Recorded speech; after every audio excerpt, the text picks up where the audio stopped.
Bienvenidos a una edición más de su noticiero de ABA Televisión. Mi nombre es Jaime Sevilla y estas son las noticias. Comenzamos en la Ciudad del Vaticano. El Papa Francisco durante su audiencia nos explica cómo San Pablo resolvió los problemas locales de la Iglesia de su tiempo. Queridos hermanos y hermanas, seguimos nuestras consideraciones sobre la carta a los Gálatas. San Pablo escribe a los cristianos de Galacia con la preocupación de un padre, consciente de que están en conflicto sobre el modo de vivir la fe. Para ayudarlos, el apóstol, conocedor del misterio de Cristo, no se queda en la superficie, sino que va a lo esencial. Les recuerda sus orígenes, cuando recibieron el Evangelio por medio de su preocupación y conocieron al Señor, el único que da vida verdadera. Pablo también les comparte su propio testimonio, recordando la historia de su vocación y de su conversión. Quiere dejar en claro que Dios no lo llamó porque Él lo mereciera, sino por pura gratuidad y misericordia. El apóstol también describe con elocuencia el contraste de su vida, en el que pasó de ser perseguidor de los cristianos a convertirse en discípulo de Jesucristo. Dios lo llamó por medio de su gracia y le reveló a su Hijo, dándole la misión de anunciarlo a todas las gentes. Y al final de la carta se explica que el núcleo de la discusión entre los Gálatas era el problema de la circuncisión, es decir, la principal tradición judía. Pero Pablo ahonda más en la cuestión, porque se da cuenta que lo que verdaderamente está en juego no es un asunto secundario, sino la verdad del Evangelio y sobre todo la libertad de los cristianos. El apóstol nos enseña también a nosotros a volar alto y nos indica cómo comportarnos cuando surgen problemas en la comunidad eclesial. Saludo cordialmente a los fieles de lengua española. Son bastantes hoy aquí.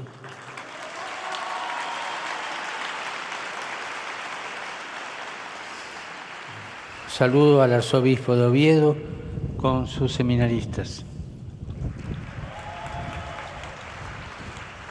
Pidamos al Señor que nos ayude a tener presente su paso en nuestra vida y a responder con disponibilidad y confianza a la vocación recibida, sabiendo que es Él mismo quien nos llama, nos sostiene con su gracia y nos envía a los hermanos. Que Dios los bendiga. Muchas gracias.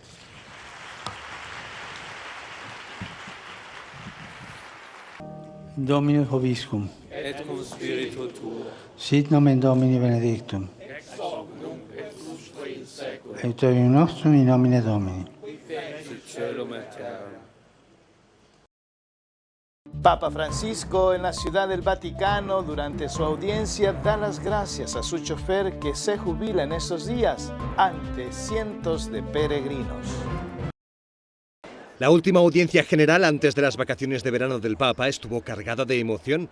Francisco recibió regalos como este.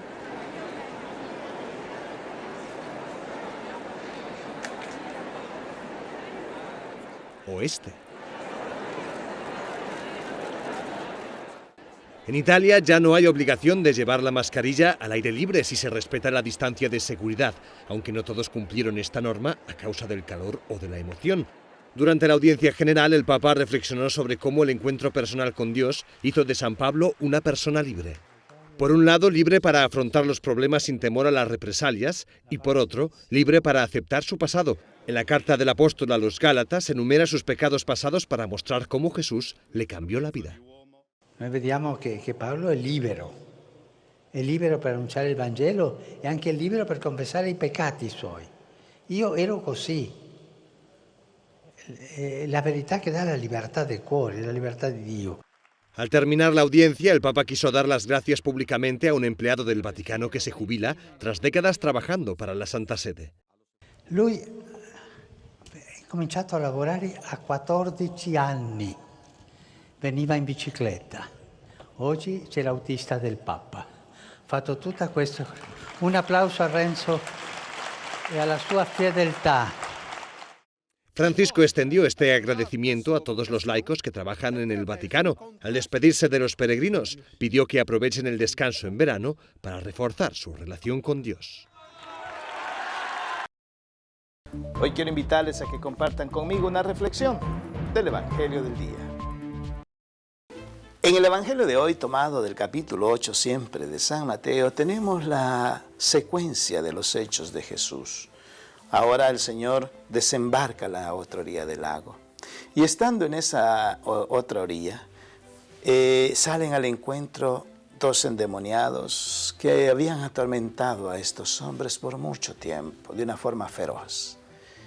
Y le dice, ¿por qué está ahí Jesús? Jesús al final les ordena que salgan, ellos se meten a esa piara de cerdos y esos cerdos se van y se despeñan y se caen en el despeñadero del lago y se ahogan.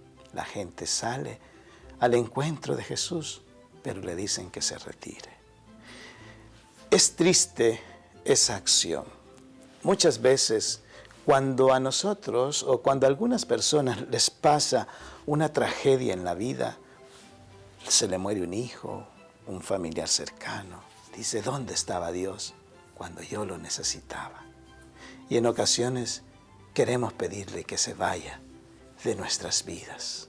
Queremos pedirle, cegados por el dolor, por el rencor, por toda esa soberbia, le queremos pedir que se aleje, sin darnos cuenta que el daño es peor. Aún así, el Señor nunca se aleja de nosotros. Siempre está ahí presente, para que en el momento que menos pensemos y abramos nuestro corazón, Él pueda entrar y darnos paz, darnos sanación, darnos liberación. El Señor ahora se presenta como aquel todopoderoso, donde los demonios lo reconocen y le obedecen. Y es por eso de que nosotros, en nuestras vidas, siempre tenemos que confiar en el Señor. Es triste ver cómo hay personas que van a buscar los hechiceros, los brujos, para buscar la adivinanza de lo que va a ser el día de mañana de sus vidas. Qué triste. Nosotros tenemos que confiar siempre en el Señor y que Él tiene control de todo. Porque si Dios está con nosotros, ¿quién podrá contra nosotros? Que el Señor nos expulse los demonios que nos atormentan a cada uno de nosotros en nuestra vida diaria. Que así sea.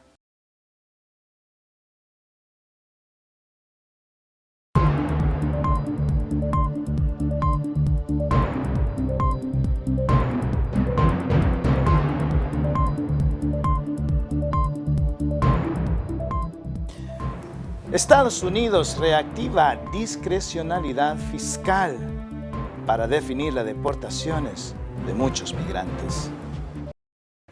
La discrecionalidad es una herramienta que le permite a los fiscales cancelar las deportaciones de algunas personas. Al evaluar los casos de manera individual, el fiscal tendrá la potestad de desestimar un proceso de deportación si considera que existen circunstancias especiales. El fiscal va a tratar de ver el comportamiento de la persona. Esta persona ha sido arrestada, esta persona ha pagado los impuestos, esta persona ha hecho lo que un buen inmigrante hace. ¿Cuánto tiempo lleva acá? ¿Qué familiares tiene aquí? ¿Qué hace para trabajar? Todo eso es importante y yo creo que esos son los factores que van a estudiar antes de decidir si van a cancelar un proceso o no. La discreción fiscal no beneficia a las personas que tienen antecedentes criminales en Estados Unidos. Sus procesos de deportación seguirán el curso normal. Aquellos que tienen condenas de crímenes serios, crímenes en contra de la verdad. Por ejemplo, fraude es un crimen en contra de la verdad y eso es algo deportable, serio. Crímenes de violencia, absolutamente. Asalto, atento asesinato, tráfico de drogas. Todos estos crímenes continúan siendo la prioridad del gobierno para deportación. La discrecionalidad de los fiscales desmonta la política de cero tolerancia a la inmigración irregular adoptada por el gobierno de Donald Trump. De acuerdo con el abogado Joseph Malouf, la medida descongestionará las cortes de inmigración y le permitirá a las autoridades acelerar las deportaciones de personas con un pasado criminal grave. Jaime Moreno, Voz de América, Washington. Seguimos en Estados Unidos. ¿Seguirá el gobierno de Joe Biden sancionando a Nicaragua? Las medidas que se estarían evaluando en coordinación con el Congreso están basadas en 3 factores: impacto, respaldo internacional e incentivos. ¿Cuál es el apoyo robusto internacional a favor de ciertas decisiones? Eso debe ser clave porque las sanciones unilaterales y acciones unilaterales no tienen impacto. La administración Biden impuso sus primeras sanciones a funcionarios del gobierno sandinista a principios de junio, cuando apenas se iniciaban las detenciones contra precandidatos opositores de Ortega. A la fecha, 5 contrincantes han sido arrestados, así como una veintena de líderes opositores y exguerrilleros sandinistas, a quienes se les acusa desde lavado de dinero hasta traición a la patria. Aquí lo más importante no es el error que a veces cometemos de interpretar las sanciones como la estrategia, sino que tener una estrategia que tenga a sanciones como una opción en su ejecución. La visión de la administración demócrata contrasta con la denominada política de máxima presión del expresidente Donald Trump, que sancionó a al menos 24 funcionarios nicaragüenses, entre ellos la pareja Ortega Murillo. En el Congreso, una comisión bipartidista ha solicitado a la Casa Blanca la imposición de sanciones unilaterales contra individuos y sectores de la economía, contempladas en la ley NICA Act. El congresista republicano Mario Díaz-Balart apuesta por esa opción. Y por lo tanto la importancia de sancionar, de presionar al régimen y ayudar a la oposición dentro del país. Desde Managua, Ortega considera las acciones de Washington como una práctica injerencista y cataloga los llamados internacionales como un absurdo. Nos vamos a El Salvador, donde diputada opositora dice que diputados de Nuevas Ideas están preocupados por la revelación o la publicación de la lista Angels. La diputada Marcela Villatoro cuestionó que la bancada de Nuevas Ideas apoyara la redacción de un pronunciamiento público en celebración del Día de Independencia de Estados Unidos. La legisladora consideró que el pronunciamiento más respondía a la visita de una delegación de 5 funcionarios estadounidenses y a la preocupación de sus colegas por la lista Angels, que contiene nombres de funcionarios vinculados a corrupción y actos antidemocráticos. O dos cosas, o están preocupados por los pocos que tienen visa para que se las quiten, o están preocupados por la visita de mañana, o me los regañaron de ahí arriba. Y me gustaría responderle a la colega diputada Marcela Villatoro, nadie nos ha pedido que solicitemos o que metamos esa solicitud este día, no tenemos miedo a nadie.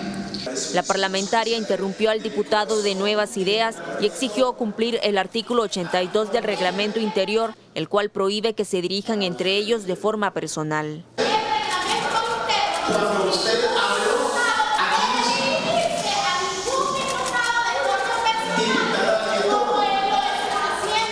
Ya que hablan que Estados Unidos tiene el valor de la transparencia y la honestidad, no sé si van a pedir la renuncia a todos los diputados que recibieron sobresueldos. Lo que pasa es que están preocupados por la lista Engel. Ahí les van a salir los aires acondicionados a sobreprecio que han pagado. Esas cosas se les olvidan. La lista Angels, próxima a publicar por Estados Unidos, ha generado diferentes reacciones en la Asamblea Legislativa. Mientras unos diputados piden pruebas, otros esperan que se asuma responsabilidad. Si una persona, si un político es mencionado en esta lista, pues se debe asumir responsabilidad, debe dejar su cargo a un lado y se deben hacer las respectivas investigaciones. Más parece una lista sesgada, más parece una lista con carácter político, que lo hagan de conocimiento público, porque se le señala a cada una de las personas que van a salir en esa lista. Las personas que aparezcan en la lista podrían tener restricciones como la cancelación de la visa u otras sanciones. Para Teleprensa Canal 33, Doris Chicas. Y ahora nos vamos a Sudamérica, donde nos recibe nuestro amigo el padre Manuel Rodríguez, misionero claretiano, que nos ha preparado un reportaje especial sobre lo que acontece en el Perú. Reporta para la cadena de televisión ABBA y JN19 del Perú el padre Manuel Rodríguez, misionero claretiano desde Lima. Primero, se está haciendo una campaña bastante fuerte para que la gente pida al presidente de la Conferencia Episcopal del Perú, Monseñor Miguel Cabrejos, que consagre el Perú a Dios por el Inmaculado Corazón de María, tal como pidió la Virgen de Fátima. Se están pasando hojas en las parroquias y en otros lugares para que la gente pueda hacer esta solicitud. Segundo, la Iglesia sigue con el lema Pongo el hombro, es decir, ayudar a las personas necesitadas, sobre todo a través de las ollas comunes. Se necesitan siempre alimentos, víveres, para poder dar de comer a mucha gente que lo está necesitando. Obras de caridad. Tercero, ayer se celebró la fiesta de San Pedro y San Pablo, pero de una manera especial San Pedro, que fue el gran pescador. Y así como hay muchos pescadores en Perú, pues salió también su imagen en las lanchas hacia el mar para honrarle y para pedirle también la protección a San Pedrito. Cuarto, de los 2 millones de vacunas Pfizer que ha prometido Estados Unidos al Perú, 1 millón ya ha llegado, gracias a Dios y gracias a los donantes de Estados Unidos. Que Dios les bendiga mucho. Cuarto, estamos en una situación un tanto difícil en cuanto a las elecciones. La Junta Nacional de Elecciones ha rechazado las solicitudes de Fuerza Popular que quería anular algunas votaciones. Quinto, el Tribunal Constitucional ha aprobado la ley por la que se puede poner el apellido primero, el del padre o el de la madre. Para ello, pues hay que hacerlo en la RENIEC. Lo hacen ya en otras naciones. Sexto, a partir del 6 de julio van a ser vacunados 200.000 maestros y directores de escuelas rurales. Hay un total de 2.474 escuelas rurales donde están dando las clases ya semipresenciales. Y gracias a Dios no ha habido contagio alguno por ahora. Séptimo, hoy ya se vacunan las personas de 54 años en adelante y prácticamente desde los 50 años comenzará todos estos días ya a ser vacunados. Octavo, hay un reproche bastante fuerte al expresidente Martín Vizcarra porque ha recibido la tercera dosis cuando él ya de una manera ilegal había recibido 2 dosis. Noveno, estamos vacunados ya con las 2 dosis aquí en Perú, 2.975.000 personas, casi 3 millones. Y en total de las vacunas con una sola dosis pasa ya de los 4 millones. Reportó para ustedes el padre Manuel Rodríguez, misionero claretiano.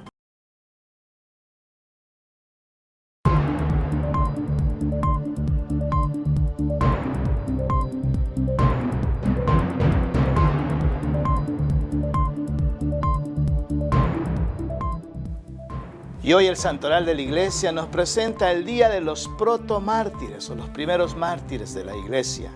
Conozcamos su historia. Tenía la coartada perfecta. Estaba a 50 kilómetros de distancia. Una semana antes se había alejado de la ciudad eterna para eludir, mientras pasaba el verano, el sofocante calor romano en la refrescante bahía de Anzio. Y cuando la noche del 19 de julio del año 64 le confirmaron que Roma ardía, el emperador Nerón retornó a marchas forzadas y entró a Roma en medio de las llamas. Fascinado con el espectáculo, tomó su lira y entonó un viejo cántico que describía a la Troya de Homero carbonizada cuando la quemaron, que metieron allá el caballo de Troya. Al cabo de 5 días se detuvo la conflagración, pero la mitad de la ciudad estaba reducida a cenizas, y aunque abrió sus graneros y su mansión para alimentar y albergar a los damnificados, no pudo apartar la sospecha de que era el culpable de ese desastre, porque inmediatamente en los terrenos calcinados emprendió la construcción del más fastuoso palacio de la historia romana, el Domus Aurea. Por eso apuntó su dedo acusador hacia los cristianos que habían permeado todas las clases sociales y de hecho ya representaban un peligro para el culto de los dioses romanos. Desde ese momento emprendió una feroz persecución cuyas primeras víctimas notables fueron San Pedro y San Pablo, de la que no se salvaron mujeres, niños, ancianos, funcionarios, soldados, esclavos, artesanos y extranjeros. Para calmar la ira del pueblo, diariamente lanzaba a la arena del circo a centenares de cristianos para que fueran destrozados por las fieras.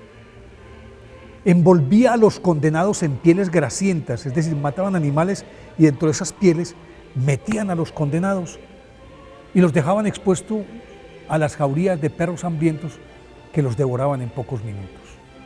Mantenía sembrada la ciudad de crucificados y a cientos de empalados, óigase bien, a los que impregnaban de aceite y de una untura que se llama pez, y es muy combustible, y les prendía fuego. Y con esas teas humanas iluminaba las fiestas nocturnas que realizaban en los jardines de su palacio. En el 68, tras 4 años de enconada cacería de cristianos, Nerón fue declarado enemigo público por el Senado y tuvo que huir. Pero en su fuga, cuando los pretorianos le pisaban los talones, fue apuñalado por su único acompañante, el esclavo Epafrodito. Tras un tiempo en calma a la llegada del poder de Domiciano, se recrudeció la persecución y se refinaron los métodos de tortura, lo mismo que los de ajusticiamiento, pues a todos los anteriores, el nuevo emperador le sumó las ruedas dentadas de garfios que desgarraban las carnes de los condenados, y a otros los metían en redes y los exponían, los colgaban así bajitos y los exponían a las cornadas de los toros salvajes. Y a muchos más los sumergían en calderos de aceite hirviendo, como fue el caso del apóstol San Juan, que a sus 90 años lo metieron en un caldero de esos, pero salió indemne. Durante los siguientes 3 siglos, de manera intermitente, pero especialmente en el reinado de Diocleciano, cientos de miles de cristianos anónimos murieron alabando a Dios, pregonando el nombre de Jesucristo, el Dios vivo, y aceptando todos los suplicios como un gran privilegio. Esos fueron los protomártires que con su entereza y su sangre se convirtieron en los faros que alumbraron el camino de la Iglesia en las épocas más aciagas de su historia y aún hoy se mantienen como llamas eternas de fe, de esperanza y de confianza en la salvación. Por eso hoy, 30 de junio, día de la festividad de estos mártires anónimos, pidámosle al Señor que por la intercesión de ellos nos conceda el coraje suficiente para invocar y defender su nombre, aunque estén en juego nuestras vidas. En Tanzania, a partir de un proyecto de agua, tenemos nueva vida en sus poblaciones.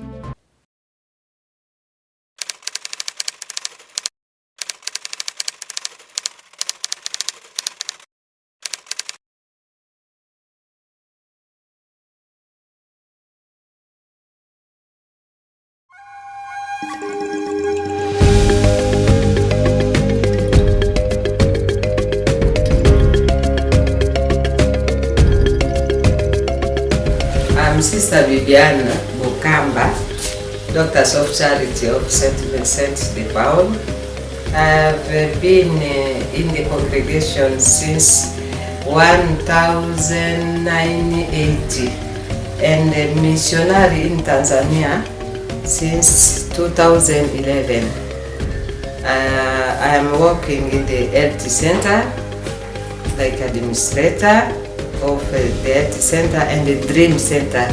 Health center, we have many patients and we have a clinic for children and pregnant women. We have also outpatient and inpatient. We have a theater, we have a maternity, and we have many activities. And in the Dream Center, we have many HIV patients. Here you can see the activity we are doing every month with the HIV children. We have an activity with them They can game, play, have food together and counseling with their parents.